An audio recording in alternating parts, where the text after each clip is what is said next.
So I mean, I know I've been slacking on this whole, daily thoughts thing or whatever, but I like today I ran across this little post. I think who was it? Joey Badass, and he was like, you can walk in a room and you can tell the ones who praying / and or meditating or manifesting. That's what he said. And it hit me. Like I paused the video or whatever, and I'm like, no, I already had in my mind what I thought it meant. But anyway, he was explaining how, like, the ones who meditating allow space for growth and allow space for abundance. The ones that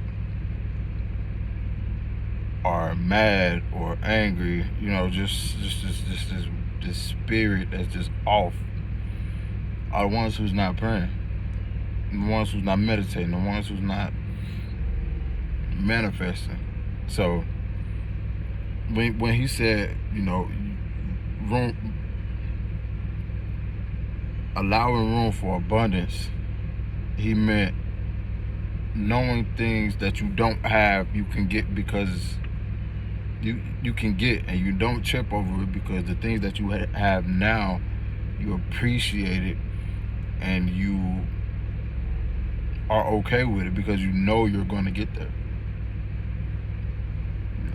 And if you're not manifesting and you're not praying and you're not doing these things that are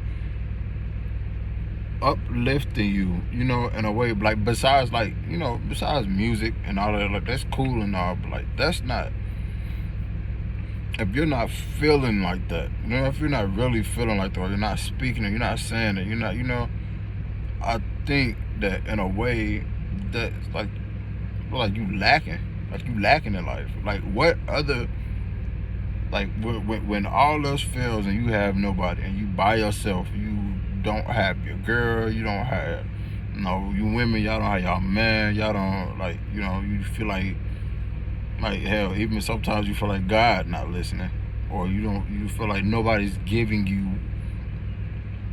what you need to go to that next level,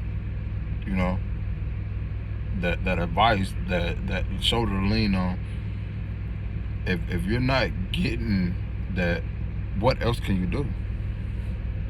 Where can you run to? Where in your mind can you run to help you get to that next level?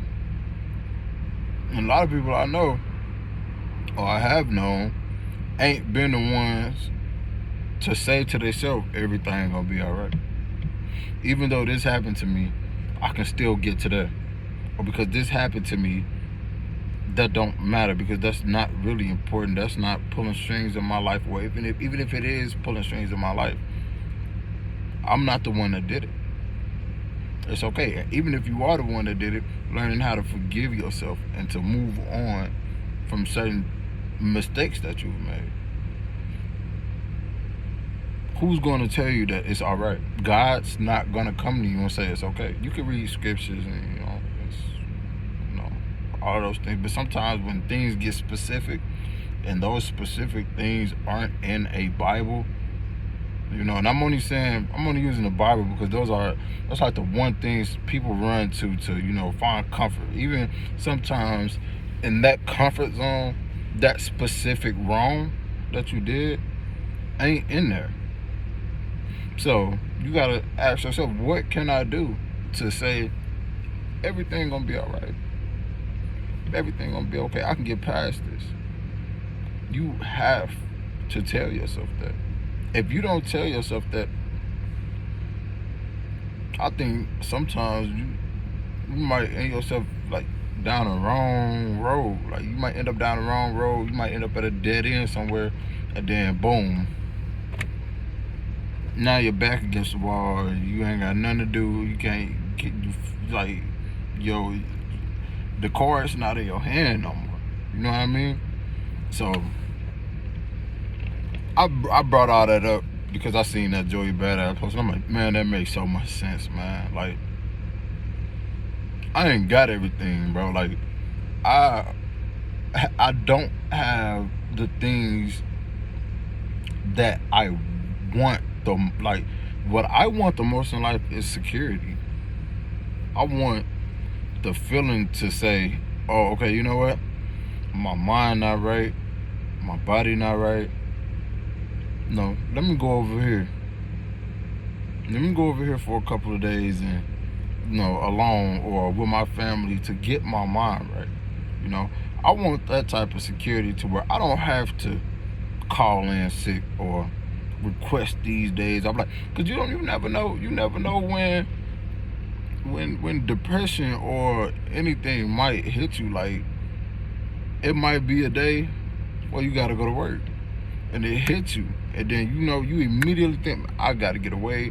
I gotta get my mind right. You can't just call in and take a flight out to Miami and then meditate for 2 hours and then take a flight back and then end up at work at 6 a.m. the next day.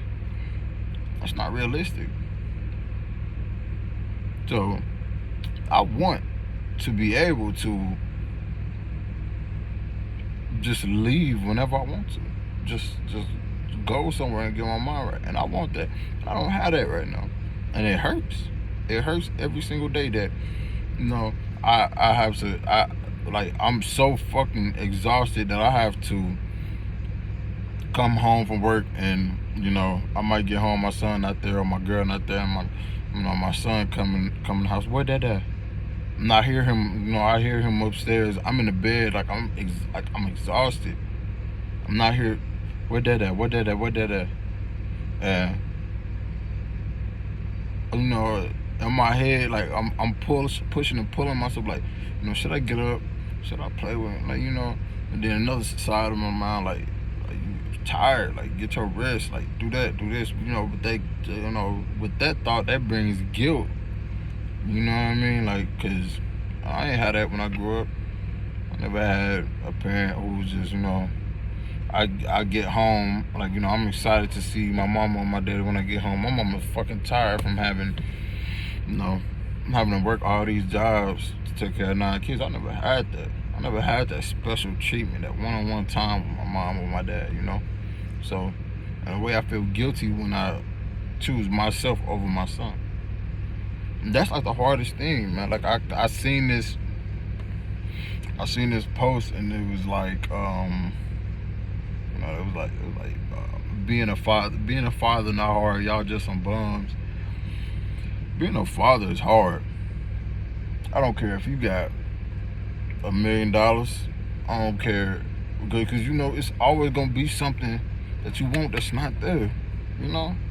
It's always. And as men, we programmed to go and get what we want. We have to. And the moment you start telling yourself nah, I don't have to go and get that, you start feeling like less of a man. Being a father is hard.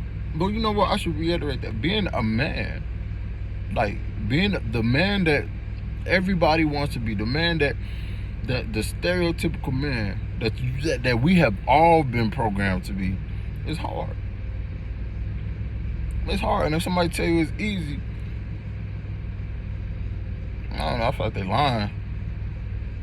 It's very hard. No, it's not very hard, but it's hard, because on those days where every day not level, every day not okay. You're gonna have them days where it's okay, and it's I really don't feel like talking to nobody today.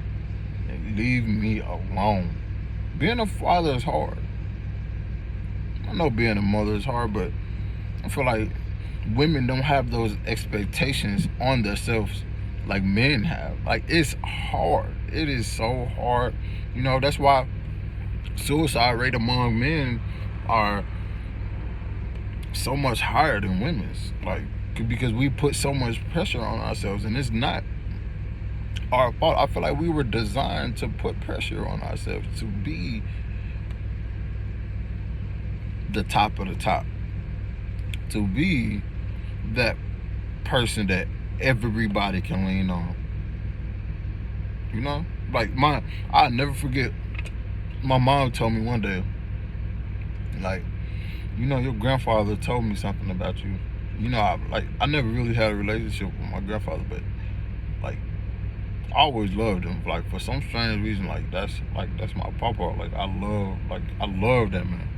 But I never had a relationship with him. So when she came to me and told me one day that he had a prophecy that I would be the one to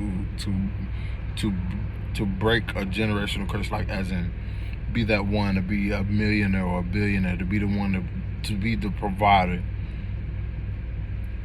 And I was 16 when she told me this, and little do she know, like, that put so much weight on me, because everything that I did after that and failed at, I felt like I didn't just fail myself. I felt like I failed my future kings, my future queens, as in my daughters and my sons. I felt like I failed my sisters, my mother, my father, their fathers, their grandmas, and everybody before that. That's in my family, and it weighed on, like, it still do to this day.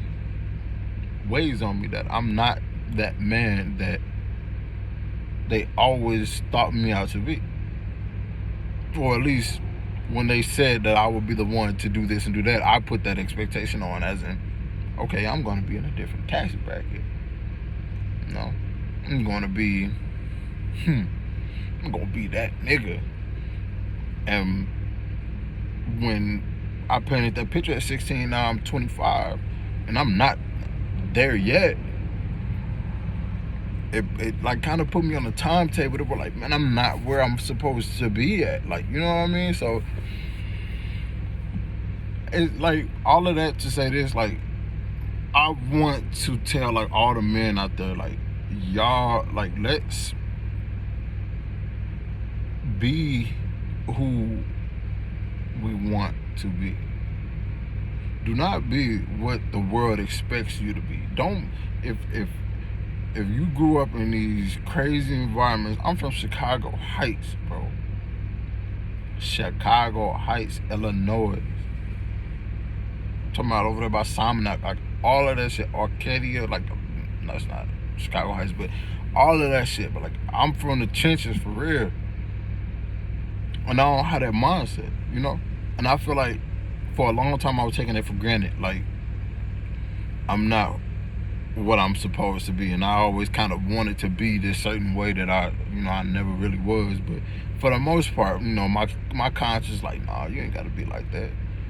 You ain't gotta be like that. You don't have to go rob. You don't have to go sell dope. You know what I mean?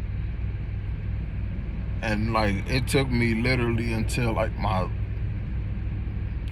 not even gonna say until, like, cause I always knew. Always. But, you know, it'll sometimes creep in. Like, I'm just here to remind y'all don't have to be who society paints y'all out to be. Y'all don't have to be who y'all family expects y'all to be. Go at your pace, do you, and expect the unexpected, and always leave room to grow. Never put your moods on another person unless that's your person. Unless that's that person who can tolerate your crying and all of that shit. You know what I mean? Unless that's your person that you can confide in with your problems, and you not feel judged. You know? So, yeah. Keep y'all heads up, man. Get that money. Stay on y'all grind. Pray up. Whatever you call prayer, pray up. And, you know, manifest that shit in your life, and be abundant, and be okay with not being okay. Be okay with not being on the level where everybody expects you to be at. Be okay with that. Peace out.